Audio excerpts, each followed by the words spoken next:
Halo semuanya, ketemu lagi di channel saya, Mia Ye. Hari ini saya kembali mau cerita sejarah etnis Tionghoa yang ada di Nusantara. Ceritanya, lokasinya kali ini bergeser ke daerah Tapanuli di Sumatera Utara. Jadi pada masa pemerintahan Hindia Belanda itu di Tapanuli terdapat kuli kontrak yang berasal dari Tiongkok. Nah, cerita ini diambil dari sumber buku yang ini. Sebelumnya saya mau say hi dulu sama penulisnya dan juga sama penerbitnya, karena kebetulan diterbitkan oleh penerbit buku Kompas. Saya juga salah satu penulisnya di sana. So, hello. Jadi Tapanuli merupakan suatu wilayah yang ada di Sumatera Utara. Karesidenan Tapanuli dibentuk oleh pemerintah kolonial Belanda yang terdiri dari 3 kabupaten. Ini termasuk Sumatera Timur yang membawahi Delhi. Setelah kemerdekaan, wilayah tersebut ditambah dengan Nias. Nah, terus di buku ini juga diceritakan sekilas tentang kedatangan para perantau dari Tiongkok ke Nusantara. Tentang alasannya saya juga udah pernah ceritain sedikit, kalau nggak salah di video yang berjudul Orang Padang Tionghoa. Alasan kenapa para perempuan dari Tiongkok itu nggak ikut kaum laki-lakinya berlayar meninggalkan negeri mereka, karena pada masa-masa kerajaan atau masa dinasti itu para perempuan memang dilarang untuk keluar dari negeri mereka. Jadi mereka aturan itu baru melonggar setelah dinasti Qing, dinasti terakhir di Tiongkok itu runtuh pada tahun 1912.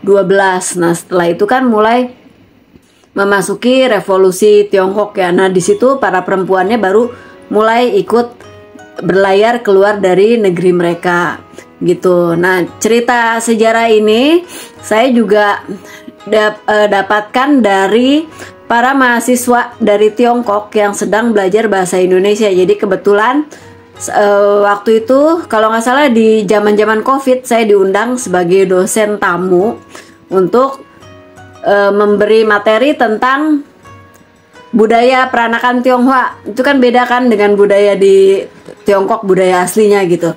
Nah, jadi di situ kita juga saling sharing, saling cerita. Nah, kemudian mereka cerita alasan kenapa para perempuan dari negeri mereka itu nggak keluar sebelum tahun 1912 itu, ya itu karena mereka dilarang keluar dari sana, dan aturan di Tiongkok kita tahu itu sangat ketat gitu kan.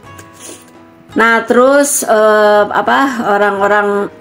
para mahasiswa itu juga cerita memang sejarah Tiongkok itu banyak yang bertolak belakang pada akhirnya setelah diceritakan di luar. Jadi bertolak belakang dengan sejarah asli mereka sendiri gitu.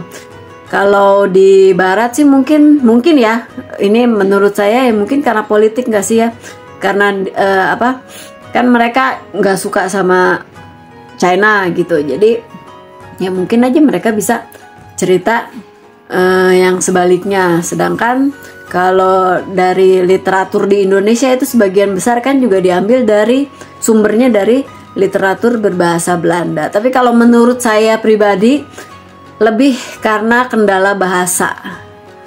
Kendala bahasa orang Tionghoa di Indonesia itu sudah semakin jarang yang bisa berbahasa leluhur mereka, berbahasa Mandarin.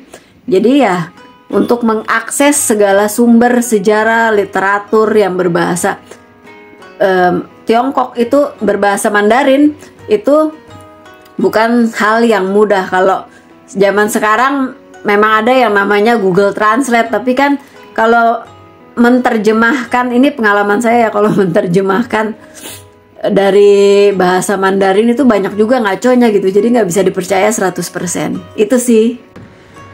Jadi sekali lagi yang tadi itu bukan kritikan untuk menjatuhkan, hanya sekedar tambahan sedikit aja gitu ya. Jadi maaf kalau tidak berkenan, ya boleh diterima, boleh tidak, dikembalikan kepada masing-masing. Terima kasih.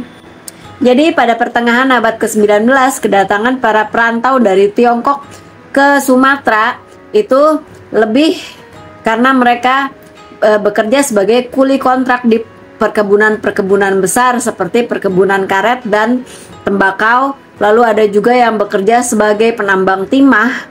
Lalu yang lainnya bekerja membantu pembangunan jalan kereta api.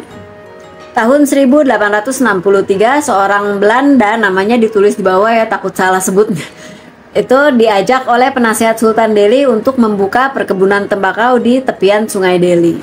Mulanya yang dipekerjakan sebagai buruh atau kuli di perusahaan tembakau itu adalah penduduk setempat, yaitu mereka yang berasal dari suku Melayu dan suku Batak. Namun karena ketidaksesuaian gaji dan pemanfaatan tenaga kerjanya dianggap kurang optimal, akhirnya diputuskanlah untuk mengambil tenaga kerja dari luar ya, salah satunya dari Tiongkok. Mereka diiming-imingi akan mendapatkan pekerjaan yang menyenangkan supaya mereka mau bekerja di sana.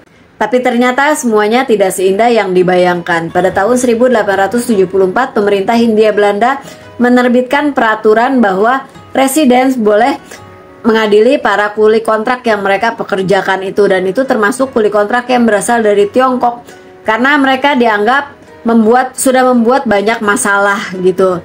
Jadi para residents itu boleh mengadili mereka secara langsung, dan keadaan itu pada akhirnya dimanfaatkan oleh para tuan kebun istilahnya untuk berlaku sewenang-wenang terhadap para kuli kontrak itu. Keadaan itu membuat banyak kuli kontrak itu akhirnya tidak tahan dan berusaha melarikan diri. Dan pada saat itu muncullah istilah yang disebut sebagai mai cu cai. Jadi istilahnya artinya jual anak babi. Mai itu jual, kalau mai itu kan beli kan, cucai anak babi. Jadi jual anak babi. Itu istilah tersebut muncul karena memang pada saat itu para kuli dari Tiongkok itu diperlakukan benar-benar seperti budak atau bahkan seperti binatang. Jadi benar-benar sewenang-wenang, sehingga memunculkan juga pada akhirnya tindakan-tindakan kriminal dari para kuli kontrak itu terhadap para tuan kebun, seperti misalnya pembunuhan. Tugas-tugas yang harus dilakukan oleh kuli kontrak dari Tiongkok ini berbeda dengan tugas yang harus dilakukan kuli yang didatangkan dari Pulau Jawa. Kalau yang didatangkan dari Pulau Jawa itu tugasnya membuka perkebunan baru, membuka lahan baru. Sedangkan kalau yang dari Tiongkok ini diharuskan merobohkan pepohonan yang ada di hutan. Terus mereka juga yang dari Tiongkok ini diawasi oleh mandor yang disebut sebagai tandil.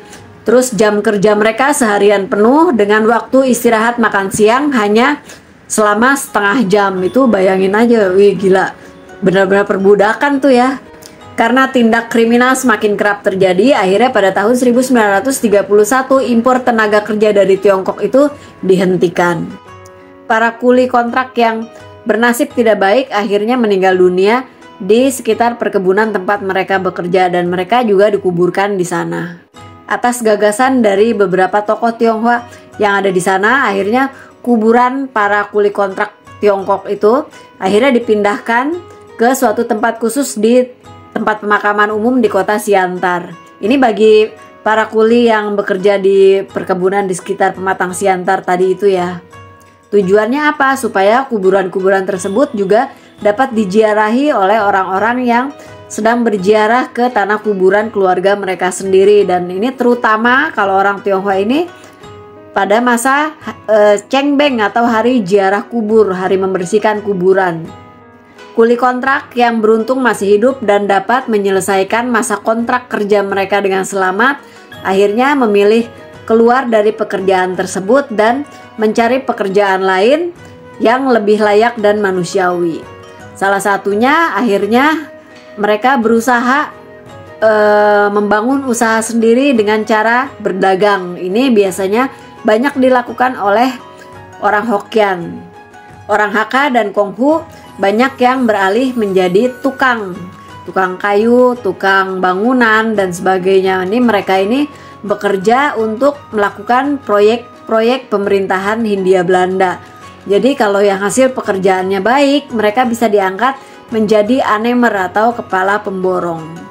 Keadaan yang sulit di tanah rantau menjadikan orang-orang Tionghoa ini harus bekerja keras dan hidup hemat demi bisa survive.